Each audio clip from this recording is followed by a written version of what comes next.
Radhe Radhe everyone, स्वागत है आप सभी का आपके अपने चैनल ज्ञान अनुसार में। तो दोस्तों, जिस प्रकार बैसाख मास के समान कोई मास नहीं, सतयुग के समान कोई युग नहीं, वेद के समान कोई शास्त्र नहीं और गंगा मैया के समान कोई तीर्थ नहीं, उसी प्रकार से अक्षय तृतीया एक ऐसी तिथि है कि इसके समान कोई भी तिथि नहीं होती। अक्षय तृतीया को अबूझ मुहूर्त माना जाता है, इसीलिए इस दिन बिना पंचांग देखे पूरे दिन में कभी भी कोई भी कार्य किया जा सकता है।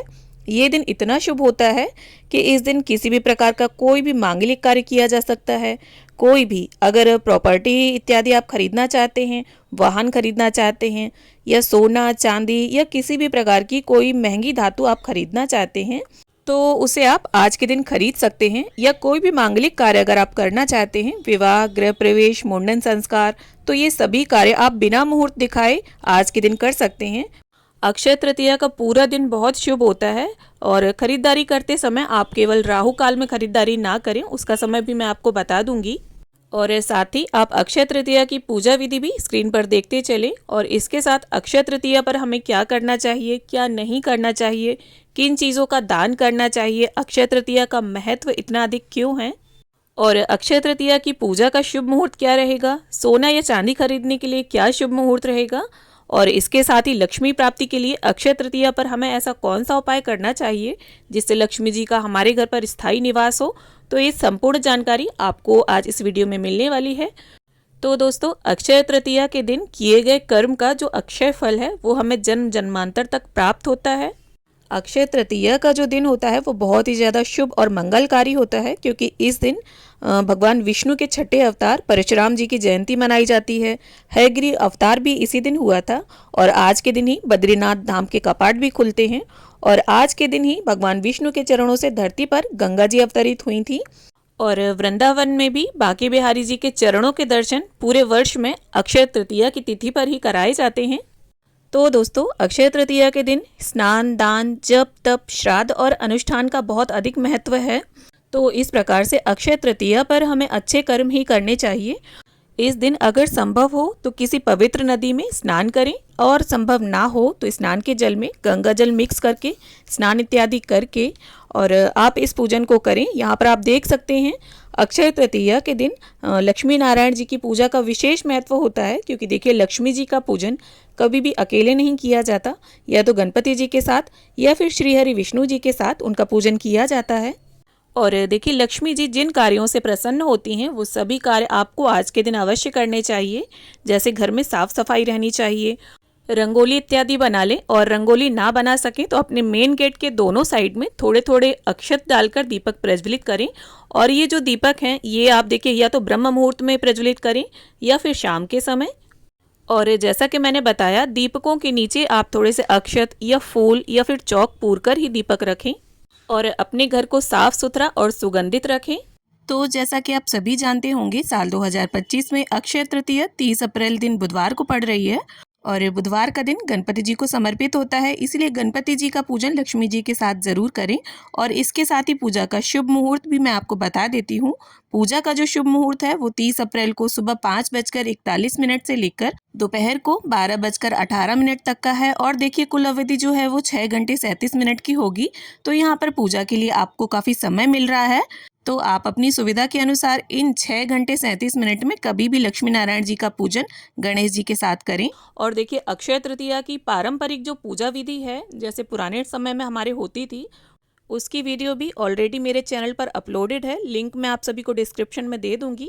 और जैसा कि मैंने आपको स्टार्टिंग में भी बताया कि जो खरीदारी का समय होगा उस समय में आपको राहु काल देखना है और बाकी पूरे दिन आप किसी भी टाइम खरीदारी कर सकते हैं। और राहु काल का जो समय है वो दोपहर के 12 बजे से लेकर 1:30 तक रहेगा, यानी कुल 1.5 घंटे का समय रहेगा। तो इस समय को छोड़कर आप पूरे दिन में कभी भी खरीदारी कर सकते हैं।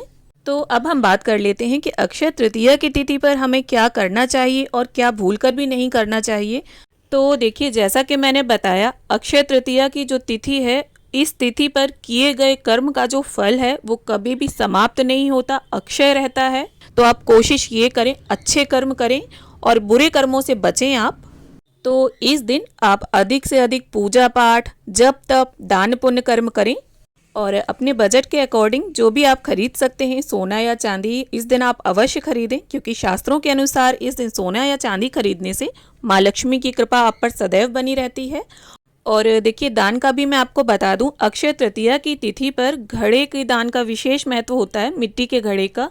और इसमें आप शुद्ध जल भर लें और चाहें तो थोड़ा मीठा डाल लें और इसके साथ दक्षिणा मिलाकर आप किसी ब्राह्मण को या सुयोग्य पात्र को आप इसे दान करें। और इसके साथ साथ जौ के दान का भी विशेष महत्व होता है, आप जौ दान करें या जौ का सत्तू दान कर सकते हैं, चने की दाल का दान कर सकते हैं। और अपने सामर्थ्य के हिसाब से आप वस्त्र, फल, किसी भी प्रकार का कोई अन्न, दूध, दही, सुराही, बीजना, चीनी, इस तरह से आप इन चीज़ों का दान कर सकते हैं। और देखिए अक्षय तृतीया की तिथि पर क्या आपको भूल कर भी नहीं खरीदना चाहिए। तो देखिए इस दिन आपको कांच का सामान, स्टील, लोहा, एल्युमिनियम के बर्तन, कोई नुकीली चीज़ जैसे चाकू, कैंची, सुई या प्लास्टिक का सामान, ये सभी सामान आपको नहीं खरीदना है। और शनि से संबंधित वस्तुएं ना खरीदें, जैसे तेल, छाता, जूता, काला कपड़ा, लोहे के बर्तन, ये सभी अशुभ फल प्रदान करते हैं। और इसके साथ साथ आपको अक्षय तृतीया पर क्या नहीं करना है तो वो भी आप जान लीजिए। आपके द्वारा किसी का भी मन ना दुखे, आप ऐसा कोई कार्य ना करें जिससे किसी और के मन को ठेस पहुंचे। और स्वार्थ निहित कार्य आपको करना है। किसी भी प्रकार की चोरी, डकैती ये ना करें, आप क्रोध ना करें, किसी की निंदा चुगली ना करें। और अगर कोई भी याचक कुछ मांगने आपके द्वार पर आता है तो उसे खाली हाथ ना लौटाएं। आपका जितना सामर्थ्य हो जो भी अपनी श्रद्धा के अनुसार उसे जरूर दें और इसके बाद ही उसे अपने दरवाजे से जाने दें। और इस दिन आप अपनी समय के हिसाब से रामचरितमानस, कनकधारा स्तोत्र, लक्ष्मी स्तोत्र, इस तरह से भगवान विष्णु से संबंधित और लक्ष्मी जी से संबंधित किसी भी पुस्तक को आप आज के दिन जरूर पढ़ें। तो अब देखिए यहाँ पर मैं आपको अक्षय तृतीया के दिन किए जाने वाले 2 ऐसे उपायों के बारे में बताने वाली हूँ जिन्हें अगर आप कर लेते हैं तो अपने जीवन में होने वाले बदलाव को आप स्वयं देखेंगे। तो यहाँ पर पहला उपाय जो है उसमें आपको अक्षय तृतीया की तिथि पर धनिया खरीद कर लाना है।